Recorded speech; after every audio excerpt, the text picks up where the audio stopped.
சூப்பரான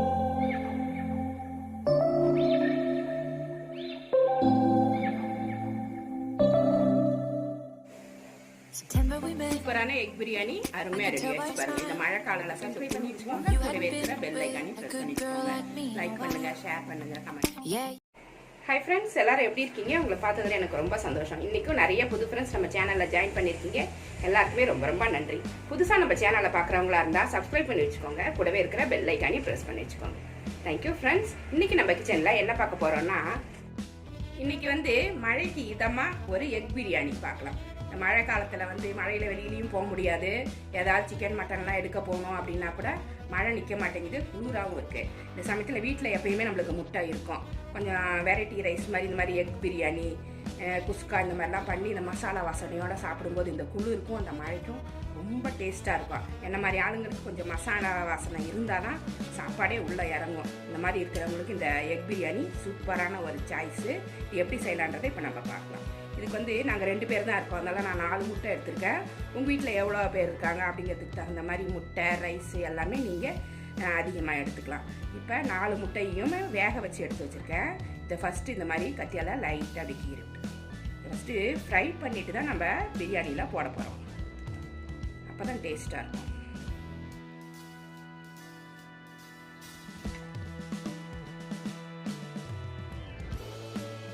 டக்குன்னு செஞ்சிடலாம். குக்கர்லேயே பண்ணிடுறதால ஈஸியாக செஞ்சிடலாம். இது மாதிரி முட்டையெல்லாம் கீறி எடுத்து வச்சுக்கோங்க. இப்போ இதை ஃப்ரை பண்ணிடணும். லைட்டாக ஃப்ரை பண்ணணும். ஃப்ரை பண்ணுறதுக்கு வானல் சூடாயிருச்சு. இதில் 1 ஸ்பூன்லேருந்து 2 ஸ்பூன் வரைக்கும் எண்ணெய் ஊற்றிக்கலாம்.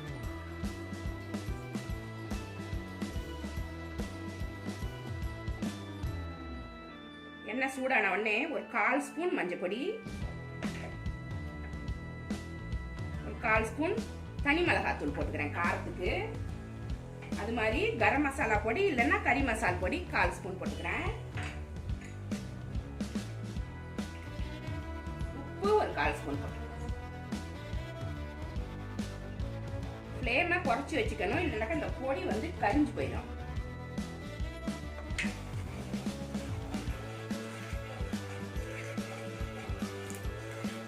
இதுல முட்டையை சேர்த்து லேசாக ஃப்ரை பண்ணிக்கோங்க. மீடியம் ஃப்ளேம் இல்லைன்னா சிம்மில் வச்சுட்டு கூட ஃப்ரை பண்ணிக்கோங்க. இல்லைனாக்கா இந்த பொடி கரிஞ்சு போயிட்டு கருப்பு கருப்பாக தெரிய ஆரம்பிச்சிடும்.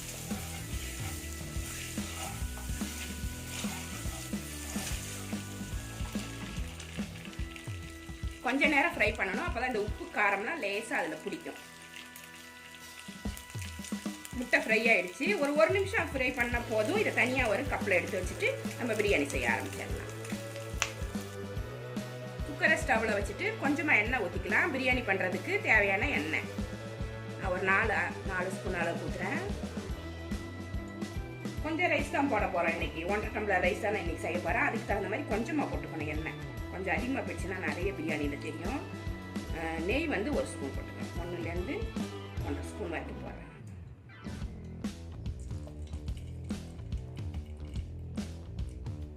தாளிக்கிறதுக்கு ஒரு 1/4 ஸ்பூன் சோம்பு எடுத்து வச்சுருக்கேன். 4 ஏலக்காய், 4 கிராம்பு, 2 பட்டை துண்டு எடுத்து வச்சுருக்கேன். பிரியாணியில் எடுத்து வச்சுருக்கேன். இதை போட்டு தாளிச்சிடலாம்.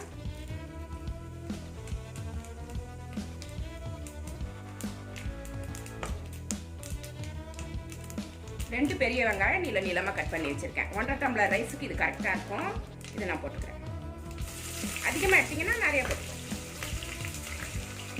ஒரு 4-5 பச்சை மிளகாய் எடுத்திருக்கேன். இது ரொம்ப காரம் இல்லை. நான் லைட்டாக கீறிட்டு போட்டிருக்கேன். இது ஃப்ளேவருக்காக.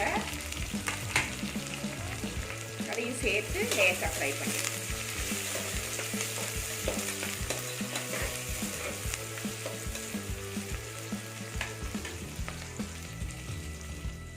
வெங்காயம் வதங்கிருச்சு. இது கூட ஒரு 10 முந்திரி பருப்பு போடுறேன். நல்லாயிருக்கும், போட்டுக்கோங்க. இருந்தால் போட்டுக்கோங்க. 2 தக்காளி கட் பண்ணி வச்சுருக்கேன். இதையும் போட்டு நல்லா வதக்கிக்கலாம். கொஞ்சமாக உப்பு போட்டு வதக்கிக்கலாம்.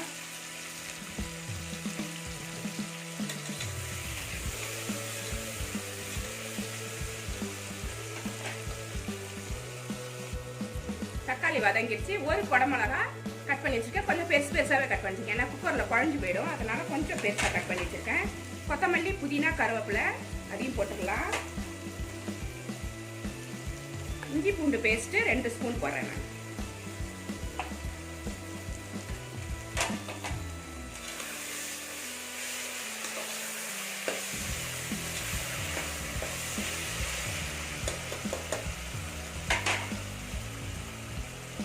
ஏற்ற மாதிரி நான் இன்னைக்கு வந்து சக்தி பிரியாணி மசாலா எடுத்துருக்கேன். இது நல்லா கமகமன்னு சூப்பராக இருக்கும்.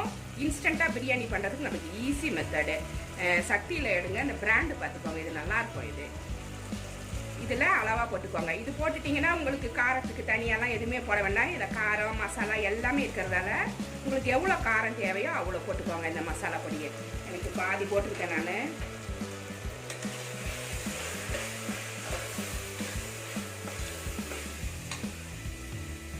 ஒன்றரை டம்ளர் ரைஸுக்கு உப்பு பார்த்து போட்டுக்கோங்க, எவ்வளோ போடணுமோ போட்டுக்கோங்க. நான் 2 ஸ்பூன் அளவு போடுறேன். நான் உப்பு போட்டுட்டு டேஸ்ட் பண்ணி பார்த்துக்கோங்க. இப்போவே அந்த மசாலாவில் உப்பு காரம் எல்லாமே கரெக்டாக இருக்கான்னு டேஸ்ட் பண்ணிட்டு தான் நம்ம தண்ணியை ஊற்றணும்.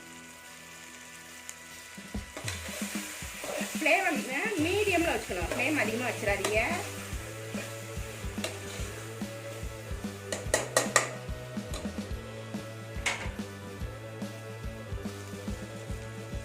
தண்ணி அளந்து வச்சிருக்கேன். 1 டம்ளர் பாஸ்மதி ரைஸுக்கு 1.5 டம்ளர் தண்ணி வைக்கணும். அப்புறம் ஒரு 1/2 டம்ளர் எக்ஸ்ட்ரா நான் வச்சிருக்கதால அதுக்கு ஒரு 3/4 டம்ளர் சேர்த்து வச்சிருக்கேன் நான்.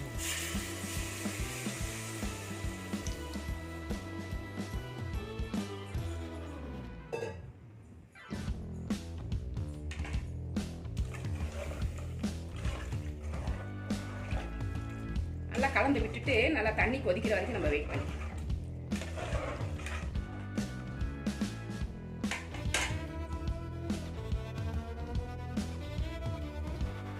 தண்ணி கொதிச்சிருச்சு. பாஸ்மதி ரைஸ் கழுவிட்டு 1/2 மணி நேரம் நான் ஊற வச்சு எடுத்து வச்சிருக்கேன். இது இதில் 1.5 டம்ளர் ரைஸ் நான் போடுறேன்.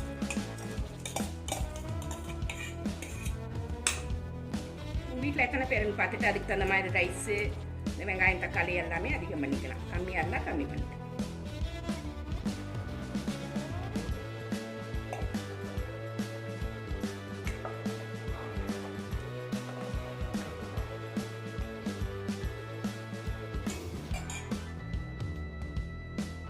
எல்லாமே போட்டாச்சு. இப்போ லாஸ்ட்ல நம்ம ஃப்ரை பண்ணி வச்சிருந்தா முட்டை எழுதணும்.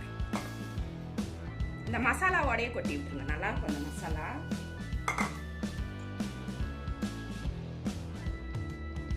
மூடியை போட்டு மூடிடுவோம். குக்கர் மூடியை போட்டு மூடிட்டு நான் 3 விசில் வச்சு எடுக்க போறேன். உங்களுக்கு 2 விசில்ல வெந்துடும்னா 2 விசில், இல்லைன்னா 3 விசில்ல வெந்துடும் சாதம். 3 விசில் வந்து ஸ்டீம்லாம் போயிடுச்சு. இல்லை இந்த மாதிரி ஃபுல்லாக ஸ்டீம் போன உடனே நம்ம இதை ஓப்பன் பண்ணி